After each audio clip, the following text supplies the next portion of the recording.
Welcome to the deep dive. Today we're jumping straight into some really interesting notes a listener sent over. Yeah, observations from their outdoor fish ponds. Exactly. It's from a blog post they wrote titled Notes on Fishkeeping, Part 102, Maybe is the Weather. Got that right here, dated May 7th, 2025. Okay. And what's the main thing? Well, it's a bit of a puzzle. They've got Common Salvinia, that floating fern. Mm-hmm. It's doing great in most of their ponds, but in the one pond that has Gourami fish, duckweed has just, completely taken over the surface. Oh, interesting. So Salvinia everywhere else, but total duckweed dominance in the Gourami pond. Right. So the mission today is basically to explore why that might be happening. What could cause such a difference? It's a classic ecological observation, really. Yeah. Same owner, presumably similar setups nearby, but different outcomes. Yeah. So Salvinia is the larger plant. Duckweed is tiny. Tiny, yeah. And Aang, the person who wrote the notes, their first thought was maybe just propagation rate? You mean because duckweed is so small, it just reproduces much faster? Exactly. Could it just outcompete the Salvinia purely based on speed in that one pond's conditions? Well, that's definitely plausible. I mean, smaller size often correlates with faster life cycles, faster reproduction. Right. So if conditions are right, duckweed can spread incredibly quickly, like a green blanket, almost overnight sometimes. It's like that analogy you mentioned before we started recording seeds versus a tree sapling. Yeah, something like that.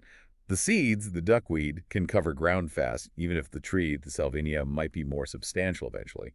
Maybe the Gourami pond offers that perfect window for the fast spread. Okay, so speed is one possibility. Aang also wondered about the water itself. Ah, the parameters. Yeah, like pH, nutrients, hardness. Could the water in the Gourami pond just be different in Yeah. a way that specifically helps duckweed? Absolutely. That's a huge factor in aquatics. They mentioned they don't have actual measurements, which is a shame, but it's a strong guess. And it makes sense. Fish waste, for example, changes nutrient levels.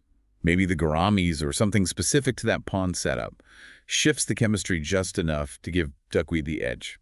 So even if they look similar on top, underneath the surface, chemically, it could be a whole different world. Precisely. Creating a niche that duckweed exploits perfectly. Then there's the title of the post. Maybe is the weather. Right temperature. They mentioned it got warmer recently. Could that be tipping the balance, maybe specifically in the Gourami pond? Temperature is always a key variable. It affects growth rates, metabolism, everything. But why would it affect the Gourami pond more? That's the tricky part. Good question. Maybe the Gourami pond is slightly shallower or gets more direct sun. Or perhaps the fish activity itself slightly raises the local temperature. It's hard to say without more info. Lots of possibilities. And Aang is clear, these are just ideas, assumptions without the hard data like water tests. Which is fair. Observation often comes first, then the testing. But they do make a really good general point. Having healthy plants, whichever plants they are, is good for the pond. Oh, definitely. Essential for water quality, oxygenation, giving fish cover. So even though the type of plant dominating has shifted in that one pond, the fact that something is thriving is positive, ecologically speaking? Exactly. It suggests the ecosystem is working just differently in that specific case. Okay, so let's quickly recap the main suspects for the duckweed takeover in the Gourami pond. All right. We've got potentially faster reproduction rate of duckweed itself. Uh-huh.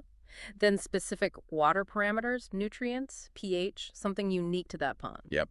And possibly the recent warmer weather having a more pronounced effect there for some reason. It really shows how just observing carefully can lead to some great questions, even if you don't have all the answers right away. That's the core of it, isn't it? Noticing the differences, wondering why. So here's a final thought for you, the listener. Thinking about Aang's ponds. What other really subtle, almost invisible environmental differences could be influencing which plant wins out? Things we haven't even mentioned. Yeah, like microcurrents or maybe even specific types of algae competing. Exactly. And if you were faced with this, what simple tests or observations, things you could do without fancy equipment, might you try next to investigate why that duckweed is having such a field day in just one pond? Something to ponder. Definitely something to think about. That's all for this deep dive.